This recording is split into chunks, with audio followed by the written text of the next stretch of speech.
All right, folks. Game number... Whoops, not best of 5. There we go. Game number 1 and best of 3. Spawning here on the bottom left side of the map. It's going to be the green Zerg player, Guru. The top right as the Teal Terran, he is uThermal. So I want to talk about Guru before we get into this. uThermal has strengths and weaknesses, and we'll go over that throughout the course of the series. But Guru's a player I feel that can really get underneath uThermal's skin. Not just because he can get to Hive Tech and uThermal has struggled versus Zerg in some regards, but every goddamn time we see Guru win a stupid game, I just hate Zerg a little bit more.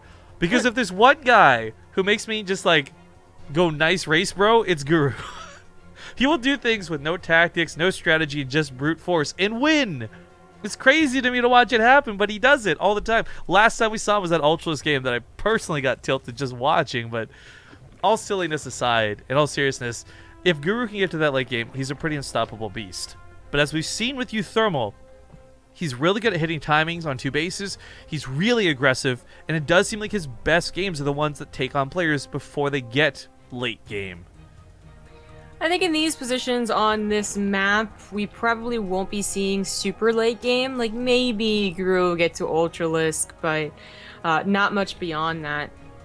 It's just so conducive to actually, like, a tug-of-war effect of one person attacks, maybe the Roach Ravager, or maybe they start off with the tank push, and the other one tries to counter, and back and forth. Because you're going to expand toward your opponent for your 3rd base no matter what, and even for your 4th base in these positions. So it can be a little complicated for Zerg if they aren't the one to pressure first. If the tanks are allowed to entrench and actually deny your 4th or your 3rd, that's problematic, but we'll see if it even gets there, or if Guru's even going to go for Roach Ravager. I think he will. I don't know if there's really a big reason to go for Mutilating Bling on this map, but I guess there's always a chance. Oh, I was not kidding when I talked in chat and people, like, called me out on it for being, like, ace lewd, but my mouth really hurts. Oh, no. Is it so numb, at least, or what's going on? It's not numb, and maybe that's why it hurts. Because all the numbing effects were off. That doesn't sound good, man. Maybe, because if it's seriously, because it's probably been like 4 hours now, right? Yeah, but I think this is just like, you've gone to the dentist before, right? For like just the cleaning, and maybe they spend like too long cleaning, and your mouth has to like stay open that entire time. Like it's sore. It's not like pain. Oh, okay. I was actually kind of worried. I'm like, Grip Dog, you don't have to cast if you're gonna be in pain, man. Like, you can do the rest of this. Actually clenching my teeth between cat. No, I'm kidding. No, I can't stand all the stupid things Rifkin's saying. Like every single time I smile, it's all sore and shit. It takes more muscles to frown, but I'm telling you right now, frowning feels a lot better. That's sad. Is it? Yeah, actually quite a bit. But all right, Reaper just kind of dancing around, hasn't really done too much. Most importantly, didn't get a lot of great scouting towards Guru's main. Just kind of poked in there earlier with the SCV. Might be able to shut down the drone trying to take the 3rd, though. That's kind of nice. But as we see back at home for uThermal, bunker comes down, wall gets set up. He doesn't want to do anything too early, but I don't imagine at all we're going to see him turtle in. The second there's a couple of tanks and medevacs in play, we're going to see him start dancing around and doing a lot of harass. Because for me, one of the things I always expect to see when casting uThermal game may not be insane, crazy late game like we saw BCQD versus Snoot, right? But instead, more things that are like lots of great control in the early game, regardless of what his strategy is. Maybe it's a Hellbat push. Maybe it's a tank drop. The thing is, I've got confidence from watching uThermal in the past so many times, knowing he can pull a lot of that stuff off almost flawlessly. Well, uThermal's not going for... Honestly, I expected a 2-base, like, Marine drop build. He's actually getting a 3rd CC, which is light harassment in the form of a single tank and a Liberator. Guru went for a fairly quick lair, and he might get a Spire first, and then go into Roach Ravager. But even that I don't think is really necessary. We can just go right into Roach Ravager, but... Yeah, okay, there he starts his upgrade for his Roaches. I'm probably gonna start... Well, maybe +1 melee. We'll actually wait and see for that attack upgrade, just because he could still try and go for, like, defend into fast ultras, despite it being kind of a close spawn position. Or he could just try and upgrade his Roach Ravager for the mid-game attack. This tank is only mildly annoying. Yeah, it's not really gotten there to do anything too concrete. I mean, that's the thing about Invader, too. There's no real abusive base like, say, King Sejon. You can just set that tank on and forget it. The Reaper ship annoyed me a little bit annoying. Got the hatchery down to about 3/4 health. Not too bad. Guru gonna try and I guess deny if a third base had already gone down on location. That, that would have been a little bit greedy from uThermal, but it's possible it would happen. It would have lifted up and 1 or 2 SCVs would have died. But nothing really to be done there. Still no attack upgrade, and I guess it is only 1 evolution chamber. I just thought that a second one would come down eventually. But I mean, going for 1 upgrade Broach Ravager attack, I feel that's a very old school attack. But okay, a few more drones coming out now. Not a lot of fights going down. uThermal is finishing up Stim. He's got to secure his third base. Oh, that's going to be annoying. Yeah, that is annoying. But if Guru doesn't attack first, then uThermal could be prepped soon. How many kills does this tank up to? 17? Not bad. Not been useless. Pretty good. Okay, Thank God. I never appreciate this one nerf Zerg got where... and it's only one nerf really Zerg ever got. Creep proceeds a little bit faster now. Yeah. But it also spreads a little faster, so it was an equalizer. Oh, this was just pounced upon. Good focus fire on the Ravagers past the Roaches. Yeah, I mean, a lot of the Ravagers were the true threat to things like tanks and whatnot being set up in that position, but as the Roaches come across the map, Marines rallied, Marines consolidated. There's medevacs here. You can drop that tank, hopefully. Drop that tank. There we go. Yeah, he should be able to hold this. This looked like a very lame push, to be honest. It wasn't really just the big, I need to win with this huge Roach force, which might have worked. He's uThermal, you didn't have bunkers. He crushes it. That was an easy defense. Yeah, but instead that was a very easy defense in Guru. He has to remake the Roaches just in case uThermal instantly counterattacks, but he is trying to macro. I am still so surprised he went for 1 evolution chamber to go for a macro game.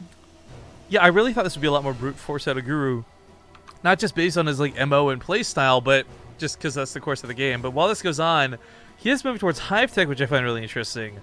Not making the pit stop for Infestors. For someone who's investing in range web upgrades, Roaches and Ravagers, just going straight to Ultras, I guess.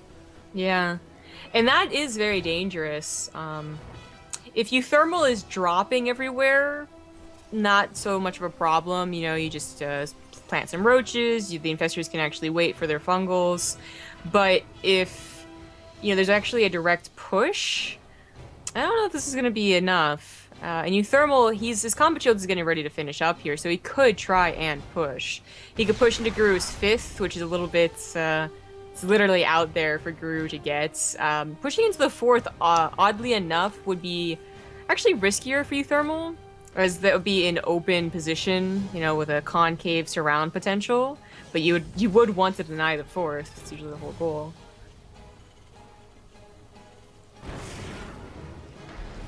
Scan's looking around for the moment. Looks like this is still not quite...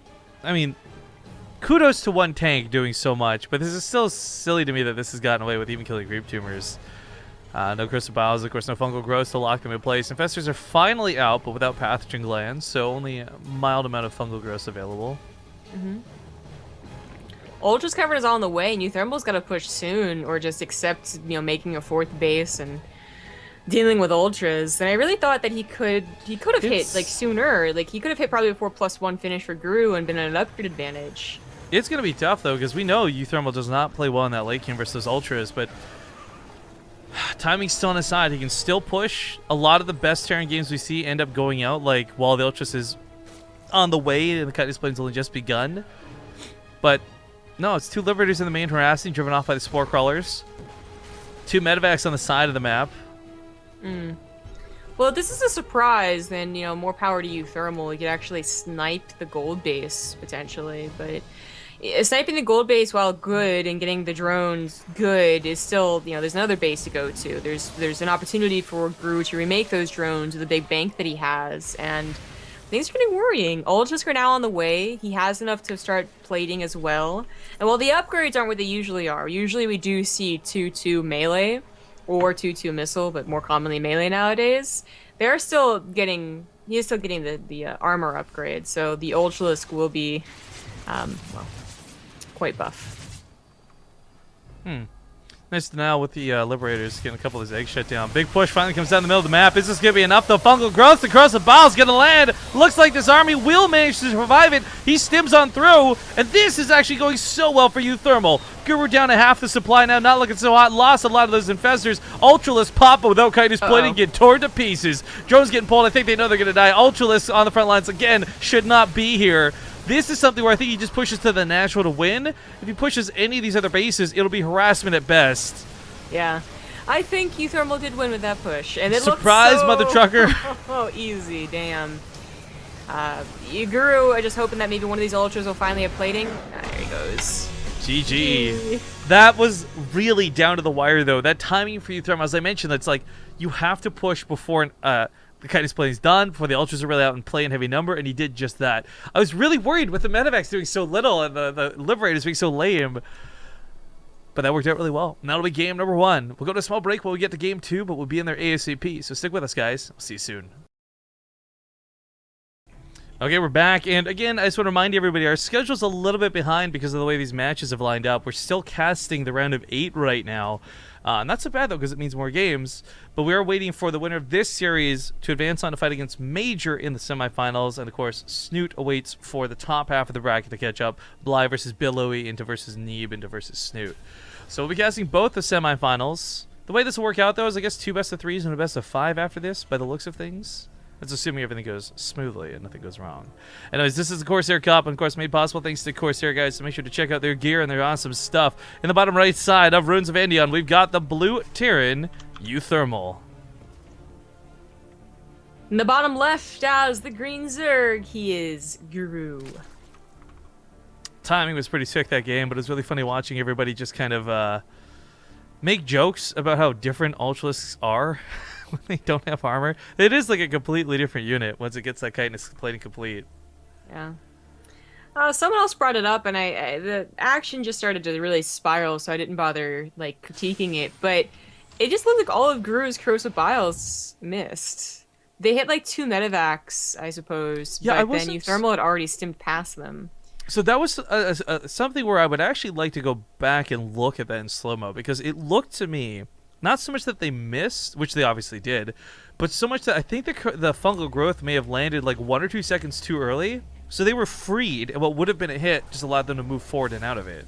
Yeah, I think that was the exact scenario, but it happened so quickly and underneath the cloud of medivacs that it was a little hard to see.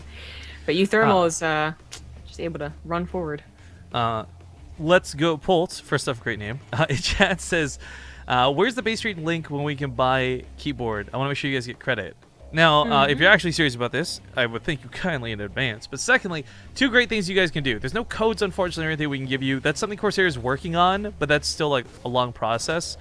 If you click on the links down below in the stream to go to the Corsair website, so any of those Corsair links down below, and then navigate away from that, Corsair will know you came from us. And that's the only thing you do for credit. Second thing you can do that will really hype things up is, even if you don't really use Twitter, make an account, tweet us a picture of your keyboards. Our sponsors love that shit, guys. Like, you have no idea. Sponsors go crazy bananas when they see stuff on social media, especially if fans buying their equipment. So if you guys ever buy Corsair Gear, or hell, even if you just own Corsair Gear and you want like a retweet out of BaseTradeTV, tweet us pictures of it. Fuck, tweet us pictures of your Corsair Gear with your pets. I will retweet that every single time without hesitation. That would be pretty important. I want to see your cat wearing the headphones. I want to see your dog trying to use the keyboard, you know, whatever the case may be. Although more likely it's probably your cat just sitting on the keyboard, because that's what mine does, and I think everyone's does. Right? It's like, in front of it. I need this? Well, excuse me, this is where I'm sitting now. Yeah. I guess Killing Floor 2 is just announced. Something that you'd be interested in. Oh, well, wait, Killing Floor 2 is already out. What are you talking about?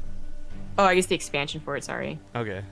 Sorry. Yeah, we were playing with our mods a lot way back in the day. It just kind of got stale. I would love to go back and play Killing Floor. So E3, I gotta check that out. I was most hyped for any sort of information from Mass Effect, though. I didn't care whether it was a trailer or game preview footage or what. But that Andromeda thing, objectively, I feel was a little lame, but I still loved it. Yeah, that's the only thing I was interested in. That, and maybe some of the Final Fantasy things. Not Final Fantasy 15, which I think is going to be really boring. But, like, World of Final Fantasy sounds kind of interesting. And there's, like, one other game that they're going to release. But then there's also this game that, like, Microsoft was doing with, like, the chick and the, like, the robots and, like, like primitive world, which I keep forgetting the name of. Oh, I actually saw a preview of that when we were at some convention. Yeah. I don't remember which. That looked really good. I really though, I don't know. I don't expect anything with E3. I just hope to see good things always, and there's usually something. I really surprisingly like the Battlefield trailer though. I thought that looked very interesting. I went to check Twitter, did you and know- Panic Switch was just like slamming it, and I was like, oh. No, whatever for that. You know that scene with the Zeppelin? You know that's a player-controlled Zeppelin? Yep. You get to It choose looks what really it crashes into. That's amazing. Yeah. I'll probably Actually, think about buying the game, but I probably never will. most stoked for Titanfall 2. I was a huge fucking fan of Titanfall 1. And Yeah. Titanfall 2 looks spectacular. Yeah. Unfortunately for me, I just I don't play a huge variety of games, so Fun fact, did you know that my personal YouTube lost the option to monetize video because of my Titanfall videos? Somebody view-botted them. I don't know if this was an attempt to hurt or help me, but in doing so, I lost the ability to monetize my videos over there. Sad face. oh, because they flagged your account as like Yeah, I guess like cheating or doing whatever. It kind of sucks, Oh, but I wow. didn't really care. I've made like $100 every 7 months on that account. Like it took a long time for ad revenue, but it sucks 'cause I got a couple of videos, by the way, which have more views than BaseTradeTV. Like my Dead Space playthrough, I have like 30 or 50,000 views on those. Like it's crazy. Whoa, why? Because I'm a funny guy. I don't know. Shut up. No, I definitely believe that. It just usually requires a bit of ramp up, but. All right, shots getting fired as we get back to the game. Liberator in a pretty nice spot. The Queen getting focused down by the tank is a really nice touch. Picks up, flies away with that. uThermal gets away with his Liberator for much longer than he should have, but as this other Queen comes in, he'll have to pick it up, pack it up, and go home. What is this floating in the bottom right, though? Why is this factory over there? uThermal has definitely used mass bio But as his composition. but why float the? Why not literally just have you build your add-ons with it? You could just have it sit in your base as a wall off. Why float the factory down there? And There's like actually no reason. That's intentionally done too, because like if you rally something somewhere that's fine while you get building selected, they'll go off to the middle of the map. To go to the bottom right makes no sense. What would you rally down there? No, it's completely useless. But it's something that you just kind of like rally away, so you don't have to deal with it anymore. You don't have to deal with like potentially losing it, not being able to build a second starport. You don't have to deal with the alerts if a queen is attacking it or some shit. Like, I think it's not the most useful thing you can do with a factory, but I also don't blame them. Cool use of the tank. Almost gets the hatchery, but then loses the tank. So a little unfortunate there. He's going to be building a wall behind these rocks in anticipation of them eventually being broken down. I like that, but unfortunately, we're going to see this really awkward game again where Guru's moving towards Hive Tech, infestors and, fungal growths and whatnot to cover the mid game, but Hive Tech will come out, and while uThermal was able to hit a really sick timing last game, just before the Ultras were ready to fight, I don't know he's going to find that same option here on Ruins of Indion. Oh, right, yeah. Triple drops, kind of, going to the top. This Liberator doing a lot more damage. Yeah, 5 drones died. Queen's got used some of those transfuses. Drop going towards the main while this goes on too. So uThermal is about to go and hit him in multiple locations simultaneously. This times out really well with the 1-1. Combat shields just finished as I speak as well. So this is going to be a really big fighting force. And frankly, he's not going to lose this base, which looks like that's going to be the case. Ravagers and Roaches don't know where to go because there's a drop in the main, and he sees this as well. I think he definitely went to the wrong option, though. Yeah, realizes it too late, tries to go back to the top. Okay, scan reveals the Roaches He's are actually on going the to lose way this anyway. fight if uThermal just focus fires. Yeah, there we go. Yeah. Dives in. That's the thing about the Roaches, right? They got a lot of health, so if the Marines are spread out Oh. firing, the damage isn't effective. But the second you focus fire, who's how quickly that turns around. Little bit of mistake here for uThermal to really start falling behind on the upgrades. Okay, finally he starts them, but that's it's a little unfortunate. Even 30 seconds can be a big deal when you're going especially mass bio. I mean, the ones that are gonna like benefit the most from those upgrades. But of course, Guru was already a little bit ahead on his upgrades. That wasn't too much of a surprise anymore. Oh, that was a good fungal. Oh well. Oh, no more Curse of Bile, so that one's gonna live. Meanwhile, attack over here, so you pick up a lot of the Overlord. Supply blocking Guru. Yo, if you're worried about your opponent making Ultra List, just take away the supply. That's not going to happen either, but there's not a big army really at home, and there's not a huge rally set up either. His production's only just kicking in, so we're going to have to see him fight Ultras this game. The question is whether it's going to be with chitinous plating or not. And it's always the question. The timing here, as you said, like might not be hit again so perfectly, and of course, in Guru's world, the timing on the Infestor Bio combo might hit perfectly, and that was really what missed out last game. So uThermal's got to be very careful. He doesn't have any tanks to cover versus the Infestors. He won't have a ton of Liberators to help out if the Ultras do end up pushing past his bio army. It is just mass bio, which you can make a lot of. That's kind of the upside, but can be fragile against those Infestors. Hey, shout out to Seeger for the 17-month resub. Big love. All right, the attack does come in, so the base is going to get sniped once more. Guru will not find himself with a fourth this game. Medevac's going to fly away. Very cautious of those fungal growths, but these Infestors are all actually a little bit too shy in energy. This has got to be a good push. 2-2. If he waits for it, will time out just about with the chitinous plating. So that's the 30 seconds I was talking about. Might not be worth waiting for it, but Guru might not let him wait for it. Maybe takes the engagement here. Concaves for both parties going down. Those Ultras do not have plating. No, and he focus fires them down, and he does on that first one. Fungal growth's going to hold everything in place, though. While Ultras might not have armor, they've got damage, and they splash a lot of the Marines down. Corrosive Bile setting hard, and uThermal's army still holding strong, but it's mostly in Medevacs and not enough in Marines and Marauders. Yeah, that time the Corrosive Biles actually hit. Any of those Corrosive Biles miss, and there's still like 20... 30 more supply in that, and he does once again roll over the Ravager army. Plating is done, so these 3 new Ultras are going to be absolute bosses, and uThermal doesn't really have an answer for that, except Focus Fire. This is the tough part of the game Altair players experience, where he didn't get the kill, he didn't get the attack, and he didn't get that big wiping force early on. But what he has done leading into this is really called Guru's money. This is something where Guru is not maxed out. He would love to be at this situation where he's got so much money that losing Ultras won't matter. You just build 12 more. Base being shut down so consistently was one of the big aspects of that. But now that the base is up and running, he's going to run in and find Ultras waiting to defend, so it's not going to be such an easy pickoff. I mean, this is very reminiscent of his games versus Inertio, where it was like, okay, your push didn't work. It did, like, okay, a good amount of damage. Like, at least you traded a little bit, but... your transition to late game is probably too little too late. Fourth base is on the way, Liberators are on the way, but not double Starport Liberators. The fourth base isn't already done, he's only just now breaking down the rocks. Like, if this was BCQD, for instance, everything would already be over and, like, you know, you'd already be set up for a turtle game. Just a little bit of differences there. He might still be able to defend with the choke and focus fire, but it's a lot to ask. The fungal growth holding this army in place is what's going to give a lot of power to these Ultras, not to mention the Corrosive Biles, obviously. The Liberators end up soaking all of that, however. Both fungals and Corrosive Biles get used on that. But uThermal is not on 3-3. He doesn't have ghosts. He is harassing in the top while this goes on, but not nearly enough to really kill a base. Yeah. This is still not an ideal push-in for Guru, because SimCity is even worse than the choke sometimes, but... Supply depots are going to go down, production's going to go down. He's getting freebies when it comes down to it, though.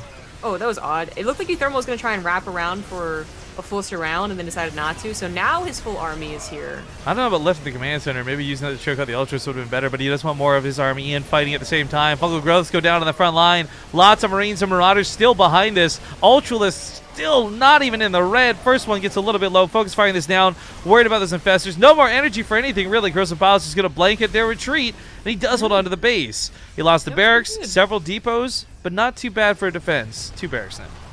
Yeah, okay. Excellent. That was actually a pretty good defense. Now, unfortunately, that's going to be a point where Lings can get in now. So you're going to have to build at least a sensor tower and, like, ideally a wall again, but it's probably not going to happen.